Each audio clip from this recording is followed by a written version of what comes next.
Super Mario World. It's a blast from your past. Super Mario World. You got to move fast. Mario and Luigi are doing what they can. Yoshi and the princess are giving them a hand. Super Mario World. Super Mario World. It's a blast from the past. Super Mario World. It's a blast. This is Chip Cod Roach, and I am finally finishing up the little Mario Show series. This is the last one, and this is the Super Mario World cartoon. Is this as good as the other two? We will find out, and I will review it after this. Suddenly, the sky is a little clearer, the water is a little bluer, the road's a little bumpier, the jumps are harder, the levels deeper, the characters wider, the sound is hotter, the graphics cooler, the secrets darker, the dangers fiercer, the challenge a whole lot tougher. And suddenly the world a more exciting place to be. Super Mario World. It comes only as part of the system it was created for, the Super Nintendo Entertainment System, the next from Nintendo. Now, superpower. Well, this is the Super Mario World video game, and I don't know if you remember this when it first came out. They had the little platforms in the blockbusters and other video stores, and you could actually play these to try to get you to buy the game in the store. That was a whole gimmick that they had back when stores were actually fun to go into. Now they are not. Now I just try to find the exit as fast as possible. True story. So, anyways, this is the Super Mario World show here, and Skip has decided to join me. It took him a little while to get comfortable, and yes, I do have the Nintendo Power of the Super Mario World game, and this actually shows you every single level, and it pretty much spoils the level for you if you don't want to be surprised. It gives you the step-by-step levels. And you can buy this at your retro gaming store if you have them in your area, or you just buy them on eBay. Here, Skip, you want to read? It's fun, I promise. There's little comic books in there, and then there's also other games as well as Super Mario World. So this is the Super Mario World show, and I did purchase this on eBay. They made a whole nice little sales section for it, collector's edition, yada yada yada. And I got through with this series in about a day. Very, very short. I don't remember how much I spent either. So the voices are, once again, it's actually Walker Boone and Tony Risotto. And Andrew Sebastian is now the new voice of Yoshi, who they introduce into this. And I'm going to apologize to my brother because Toad is not in this show. So it's Princess Toadstool, obviously, still, and Mario Luigi, Yoshi, and now you got these cavemen guys. Now, this might. No, you still got King Koopa. Yes, you still got King Koopa, and then of course he has his Koopa kids. When did he turn to Bowser? And I think that's Mario 64. And I think that's when they also give Princess Peach her that name as well. So, yes, it is still King Koopa. He's in this, like I said, with his Koopa kids, which are amusing. And now instead of the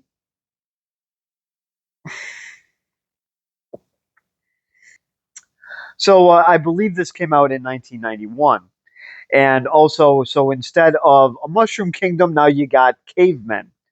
So now this is going to confuse people because now they're sort of introducing dinosaurs and cavemen. And some people actually do think that cavemen and dinosaurs do exist. And I'm sorry to those high pitched voice guys. No, you are wrong. They did not exist together. This has been proven years and years and years ago. So wake up. So I don't know. so anyways, so yes, so these guys are thrown into cavemen now. This show is kind of interesting because Mario and Luigi try to introduce them to automobiles. Let's just say it doesn't work out in their favor. So Yeah, uh, Phones, yes, that's right. Phones was another one. So I guess Santa Claus. yes, and Santa Claus. So yes, they're trying to bring this, I guess, other world to these cavemen. They kind of did the same thing with the Mushroom Kingdom as well. So it is sort of the same thing. Only these cavemen have clubs, and they're a little bit more threatening than those little toadstools. So I guess I will just get right into it and actually show the first clip.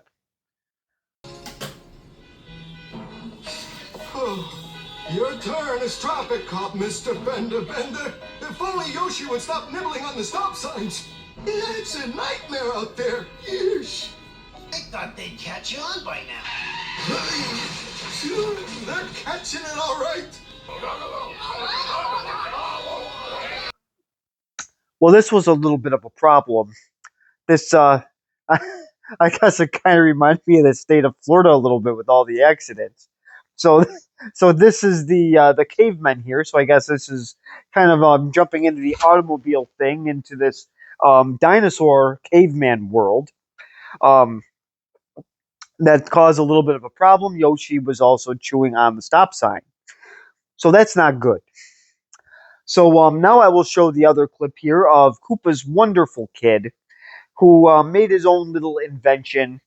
And oh yes, and Koopa's voice is also still it is still Harvey Adkins, so he is still the voice of King Koopa. So now we get to see him in action with his wonderful children making several mistakes. So I will show that clip in just a second.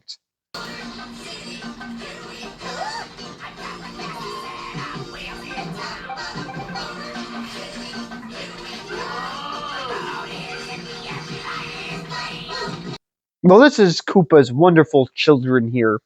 And obviously, this is what happens when he gets caught seeing the Mummy Returns.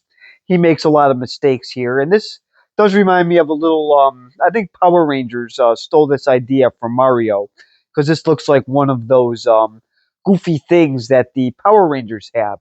I'm sure you can read about it in their wonderful hardcover book of nonsense.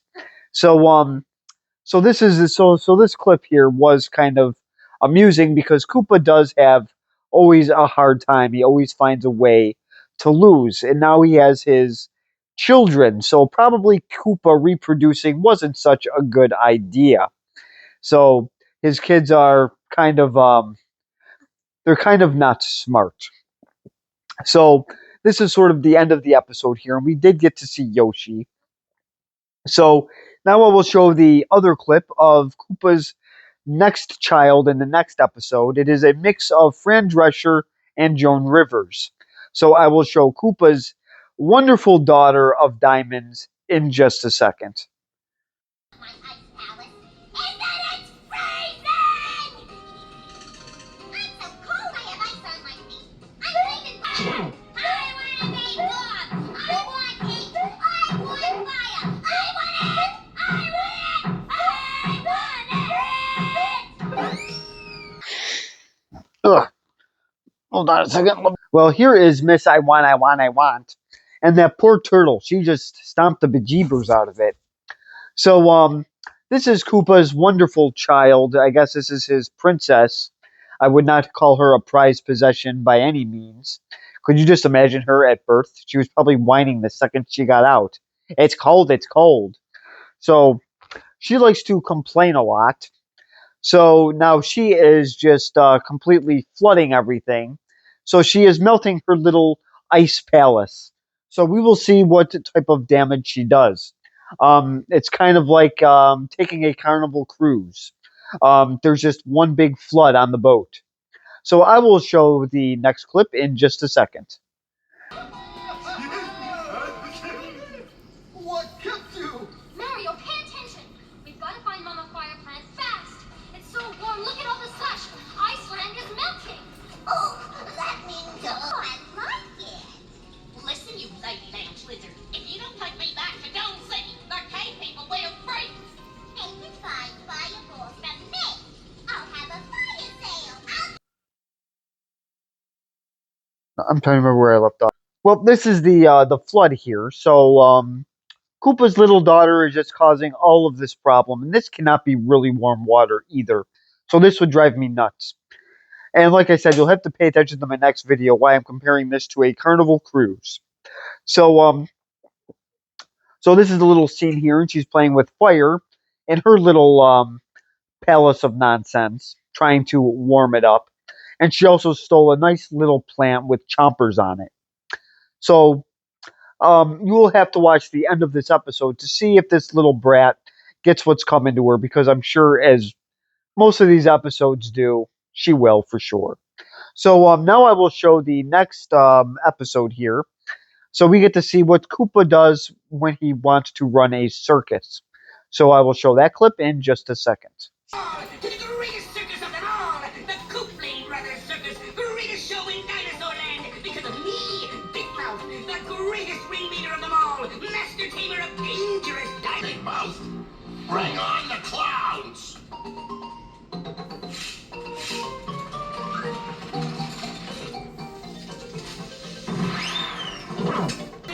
I am not part of your stupid act. I am the ringmaster, the greatest ringmaster of them all, and the greatest circus of them all. Well, this is the little circus here that King Koopa is going to put on. And this part here was pretty amusing with the little big mouth ringleader. And then he brings on the clowns. So if anybody's trying to dunk the clowns, hopefully they've got some accurate people, and hopefully they are just not round and pudgy and have no accuracy. So these clowns end up taking off their masks, and there's kind of yes, Koopa does have a little game plan for this funny little circus that he does play. So now, as usual, the fat pudgy little plumber is going to save the day, and I'm going to show the final clip of this disc, and I will show you what our little pudgy friend is going to do. So I will show that clip in just a second.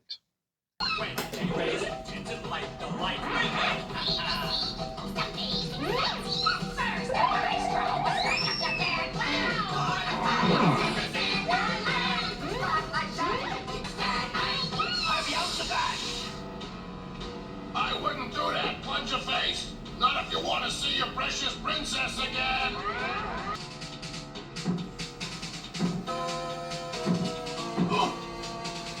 No more clowning around, Koopa! You're Koopa! Well, this is the final clip that I'm going to show on this disc. This is the I'm not sure how many more episodes there are, but I can promise you there's not much more. So this is sort of the end of the episode here, and as Koopa always does, he fails. So he must be from Cleveland. So this is what? So this is pretty fine. If we say Lackawanna, New York, then. So okay, fine. We'll go with that. We'll go with Lackawanna, New York. So this is pretty much the end here for Koopa in this one. So his little circus has gone to poo. So I don't know if we showed it in the clip or not, but Koopa's wonderful princess was also smushed in this episode as well. So there is lots of funny things here to kind of send this episode off. So now I will be showing the episode with the telephone on the second disc. So I will show you this, and it is not brought to you by Verizon, because their rates would be incredibly high, and the cavemen would get angry again. So Verizon is not providing the telephones. So I will show that clip in just a second.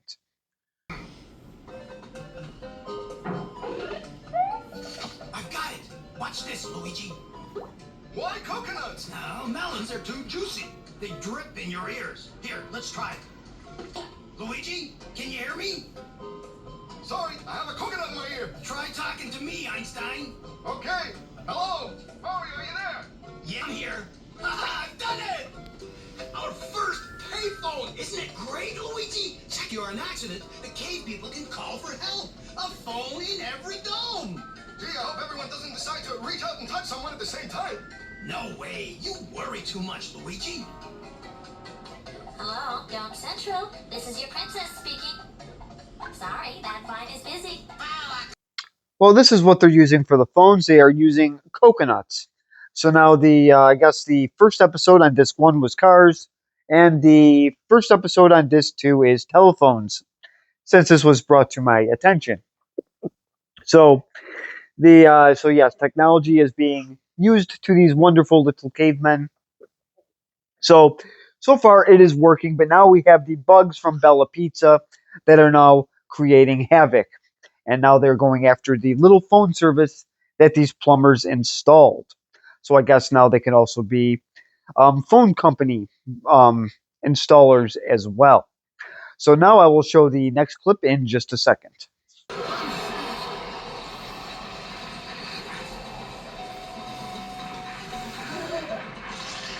our telephone lines!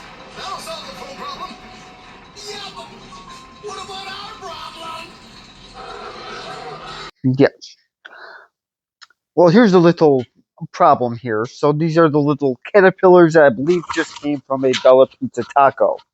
So now they're deciding to eat the telephone lines that the Mario Brothers were so nice enough to install. Wonder how much they charge for cell phones or for telephone service for those little cavemen. Well, we will not know. So you will have to watch this episode for yourself to find out how they defeated these little caterpillars and what happened to the little coconut phones that it seems like that they would make on an episode of Gilligan's Island. So now I will show the Gilligan's Island. That was a TV show. So now I will show the next episode where the Mario Brothers are deciding to plant stuff in the little caveman land. But Koopa's kid is up to no good, and he decides to put piranha plants in the place of them. And instead of Koopa's kids, I'm just going to name this creature, I'm just going to name him Higgins, just to give him a name. He just looks like one. So I will show that clip in just a second. At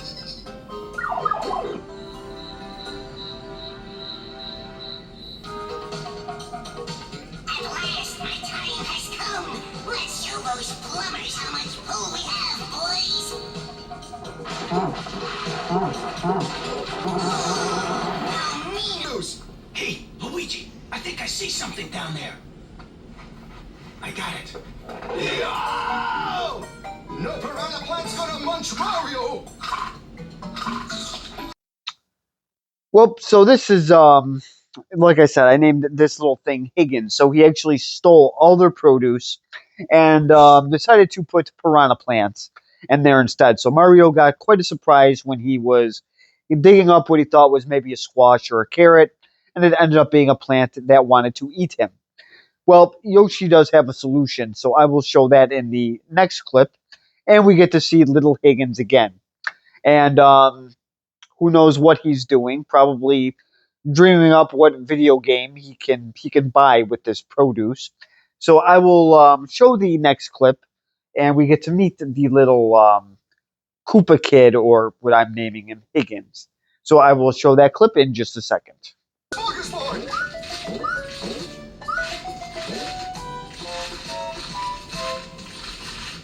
What's happening up there? Don't just help him. Stand there. Oh, this means war.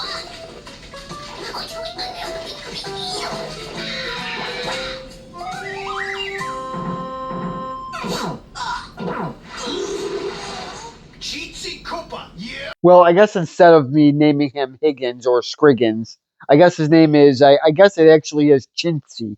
So I guess that is a funny name for him. It does fit him perfectly. So Yoshi decides to eat these piranha plants. Now, how he's digesting those flower pots is pretty impressive. He must have a really strong stomach acid. So he's eating the plants, and then, of course, he finds Scriggins or Chintzy or whatever you want to call him.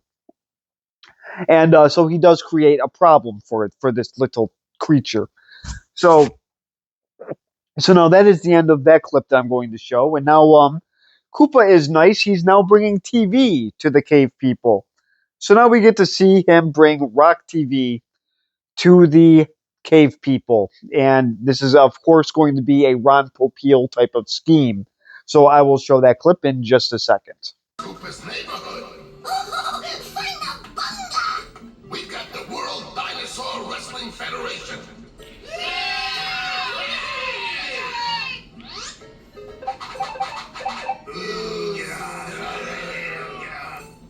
Okay. Next time we'll have the real thing. How about this? Totally hip rock TV Far out, Dino Bunga. with stars like.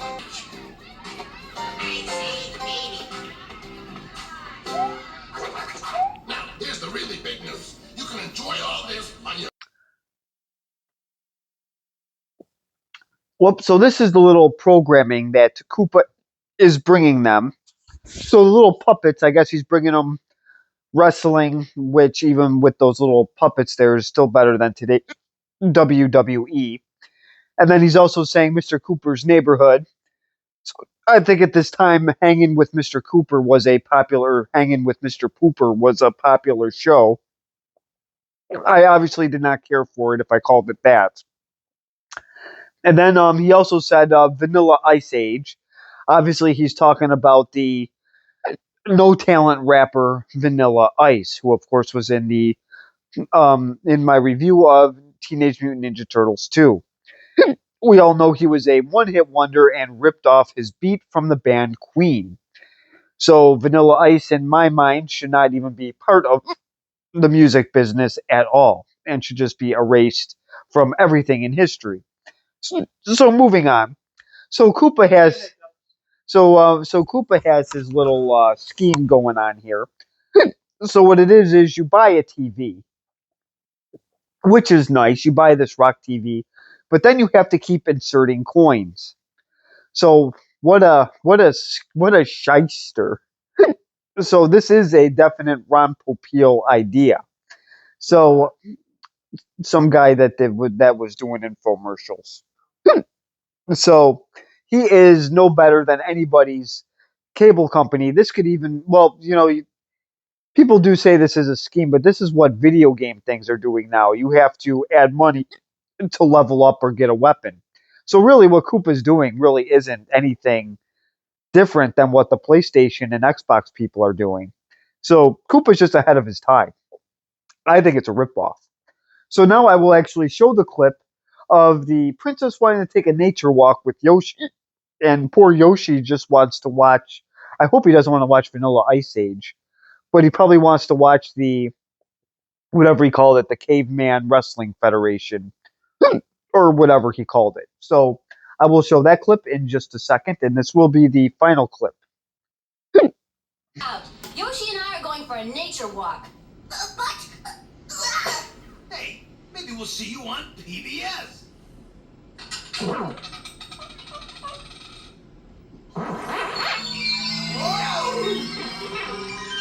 it's time for everybody's favorite Cooper Rubick show, Koopa Says. All right, everybody. Koopa Says, up on your feet. Well, this is the final clip here. So yes, obviously the whole thing was a scheme, which honestly the Mario Brothers should know this by now. If Koopa's selling anything or throwing a circus or selling ice cream, underwear, don't even fall for it. Just ignore it. Obviously, they haven't learned their lesson with the Mushroom People, the Mushroom Kingdom, and now the Cave People, the same thing. They could just be avoiding all of this, but they don't. And you know what? The princess is to blame too. She didn't exactly stop them. She just went for her nature walk and probably made collages. So, and she brought poor Yoshi with her. So Yoshi had to deal with the princess's nonsense as well. So, yeah, so now this does make it entertaining. It makes it amusing. I did like this whole TV episode. And it is funny how the Mario Brothers do fall for these little schemes in every single one. But they do end up obviously saving the day in every single episode as well. So now this was the final clip that I am showing. So now I get to do my wonderful review of this show. Yes, Siskel and Ebert obviously don't do it. They're on vacation or they don't want anything to do with Mario. So now to break down all three of them, I think this might, after watching this for the third time, I did end up getting used to it. but I think I did like the third cartoon the best. The first one I'm going to give a pass because I think that they were just kind of figuring it out at that time. They were testing it out. I didn't mind the live action. The first episode with the live action was really good. After that, it did fall off a little bit, but I think if they would have perfected that for the second season, I think it could have been better. But Mario 3, I think, was my favorite one of the bunch. This one I actually did get used to, so this actually might be my second favorite, and then the Super Show would probably be my third. But I did find all of these actually enjoyable. Yes, I did get. I'm sorry, I did get. I got used to this. It was funny. It did make me laugh. So I just got when we do watch this with my soon to be niece, I guess we will be watching the DVDs and we won't be watching it on Tubi. So, and that's actually fine because then we don't have to deal with the really annoying ads. Because You don't like the live okay, so she won't like the live action. The first episode it was really good. After that, it did seem to tail off a bit. There were a couple of them that were actually still funny. But I think it could have, like I said though, I think it could have been better if they stuck with it and maybe did a different script for Mario 3. But Lou Albano didn't even do Mario 3. They brought in this Walker Boone and Tony Rosato, anyways. But the only thing I didn't like about Super Mario World is that they left out Toad, but I can't remember if Toad was in the game or not. I've only played the game, I'm sorry to say, only a few times. So I will kind of yes. Me never. I will try to find it. So I still have my Play one and two. I still have my Super Nintendo, and I believe I have the All Stars that has 1, 2, 3, and Super Mario World as well. So I will try to dig that up. So for this one, I am going to recommend it again. Even if maybe it didn't look like a great cartoon, it's still better than today's nonsense. So this is far more enjoyable than whatever kids are watching today. I don't know if it's stupid Paw Patrol or I don't know what other garbage is out now on Nickelodeon. There might be a Power Rangers cartoon. This is just so much better. So yes, I will recommend this to people that like Mario. I think their kids would actually like this as well because there are they don't really change the characters around too much except for the names. And they do that in obviously Mario 64. Now, what streaming service this is on, I don't know. This might be on Tubi. I know that the Super Show and Mario 3 are. But yes, this is one that is definitely worth taking a look at. And definitely play the game and pick up your Nintendo Power. So comment if you want, subscribe if you want, and thank you very much for watching. I will see you next time.